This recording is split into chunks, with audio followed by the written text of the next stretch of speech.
हमारी इकोनॉमी तरक्की कर रही है या और फॉरेन एक्सचेंज रिजर्व्स आपने देखा कि 11 अरब डॉलर क्रॉस कर गए। या stock market 1 lakh point cross कर गई है। इसको अगर तरक्की नहीं कहते तो फिर किस चीज को तरक्की कहते हैं? 2 hours later. IMF की दूसरी किस्त के लिए वसूली के लिए शराइत पूरी नहीं हो सकी है। अच्छा। IMF की सख्त शराइत में उसमें से बेशतर पर अमल दरामद नहीं किया जा सका है और हमारे साथ आज़ाद होने वाले ममालिक आज मुआशी एतबार से हमसे बहुत आगे निकल गए हैं, जबकि पाकिस्तान अब तक IMF के कर्ज के घेरे से बाहर नहीं आ सका। यही नहीं, अभी और सुनिए।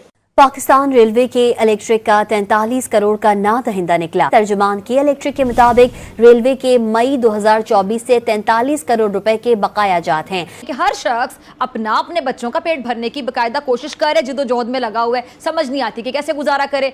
बचपन से एक ही बात सुनते आ रहा हूं, मुल्क बड़े नाजुक दौर से गुजर रहा है और ये सुनते सुनते सुनते अब तो मैं थक सा गया।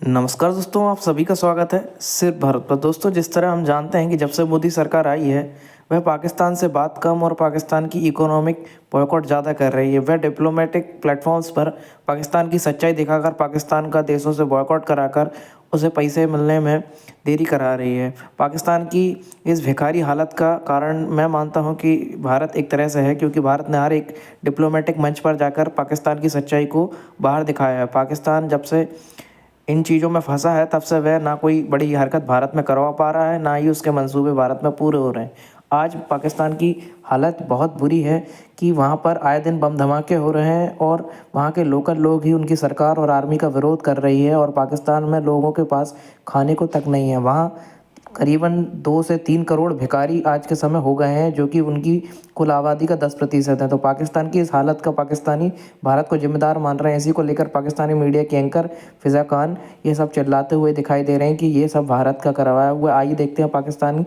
मीडिया का रिएक्शन।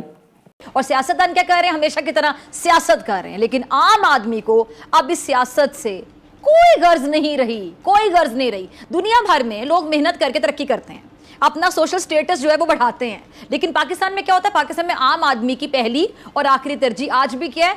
2 वक्त की रोटी तक महदूद है, जिसे पूरा करने के लिए उसकी पूरी कुव्वत, पूरी तवानाई, पूरी जिंदगी अगर मैं कह दूं कि सर्फ हो जाती तो गलत नहीं होगा। और उसके बावजूद कुछ लोग नाकाम ही रहते हैं। क्यों? क्योंकि आसमान को छूती जो महंगाई है उसको आम आदमी की महदूद जो आमदन है वो पूरा नहीं कर पाती है। गुर्बत जो है वो अभी भी पाकिस्तान में वर्ल्ड बैंक के हिसाब से 40% है। 10 करोड़ 50 लाख बच्चा, 10 करोड़ 50 लाख पाकिस्तानी खतरे गुर्बत के नीचे है। ग्रोथ हमारी अभी भी 3% से कम है। इसका मतलब है कि हर साल हमें अनएम्प्लॉयमेंट भी बढ़ा रहे हैं, बेरोज़गारी भी बहुत है, मायूसी भी बहुत है। और क्योंकि मईशत बहुत स्लो चल रही है तो हमारी दरामदात भी कम हो गई हैं, और वो दरामदात कम होने की वजह से हमारा जो है वो जारी खसारा कम हो गया है, ट्रेड डेफिसिट कम हो गया है। तो कुछ 1-2 चीज़ें ज़रूर बेहतर हुई हैं मईशत में, लेकिन मजमूई तौर पर मईशत जो है उसको कहना कि सब्सटेंशियली इम्प्रूव हुई है, ये दुरुस्त नहीं है। कारोबारी अफराद की अगर मैं बात करूँ, जो कारोबार करते हैं, तो इजाफी टैक्सेस, डॉलर की कदर में बेजा इजाफा, हुकूमत की जानिब से लगाई जाने वाली जो नित नई पाबंदियां हैं, खाम माल की दरामद के मसाइल, तवानाई के बहरान, भारी भरकम बिलों ने पैदावार को शदीद मुतासिर कर दिया। अब हुआ क्या उसके बायस कि जो हमारा जो प्रोडक्शन सेक्टर है आलमी मार्केट में इस कीमत पर जो प्रोडक्ट्स फराहम करने में बाकायदा नाकाम है, जो दूसरे ममालिक के जो प्रोडक्शन सेक्टर है वहाँ पे फराहम कर रहे हैं। तो पाकिस्तानी गरीब हो रहा है, औसतन पाकिस्तानी जो एवरेज पाकिस्तानी है वो गरीब हो रहा है, इसमें तो कोई डाउट नहीं है। और इसी की वजह से जो है यहाँ पे एक बाहर जाने की वो बंधी हुई है, रुत लग गई है। और जो एवरेज डिस्पॉन्डेंसी पाकिस्तान में आप देख रहे हैं, जो डिसअपॉइंटमेंट देख रहे हैं, वो इसी की वजह से। देखिए, हमारा ऑब्जेक्टिव होना चाहिए पाकिस्तान में क्या, अगर हम 5 से 6% ग्रोथ करते हैं ना, तो 25-30 लाख नौकरियां निकलती हैं। 25-30 लाख लोग हर साल हमारी लेबर मार्केट ज्वाइन करते हैं, तो 25-30 साल नौकरी निकलेगी तो उनको आप एब्जॉर्ब कर लेंगे। 7-8% ग्रोथ करेंगे तो नौकरी ज़्यादा निकलेगी, लोग कम होंगे तो पिछले एम्प्लॉयड को भी ग्रो कर लेंगे और थोड़ी सी रियल वेजेस बढ़ना शुरू हो जाएंगी। जब आपकी ग्रोथ 3% हो रही है तो 10-12% नौकरी, 10-12 लाख नौकरियां निकल रही हैं। आ रहे हैं लड़के 25 लाख, तो इसका मतलब है कि 10-12 लाख लोगों को नौकरी नहीं मिलती। ज़रूरी नहीं कि सारे यंग लड़कों को नौकरी ना मिले, कोई पुराना वाला को नौकरी ना मिले, किसी नए को मिल जाएगा, लेकिन 10-12 लाख से अनएम्प्लॉयमेंट बढ़ जाती है, तो वेजेस डिप्रेस हो जाती हैं। ठीक है, तो आपका ड्राइवर, आपका कोक, उसकी तनख्वाह उस हिसाब से नहीं बढ़ती कि जिस हिसाब से उसकी महंगाई बढ़ रही है कि वो अपने बच्चों की सही कफालत कर सके। ये मसला होता है। तो फिर हम 2-4 लाख लोगों को, ज़्यादा लोगों को बाहर भेज देते हैं कि यार तुम दुबई चले जाओ, तुम कहीं चले जाओ, ताकि यहाँ पे नौकरियाँ नहीं है।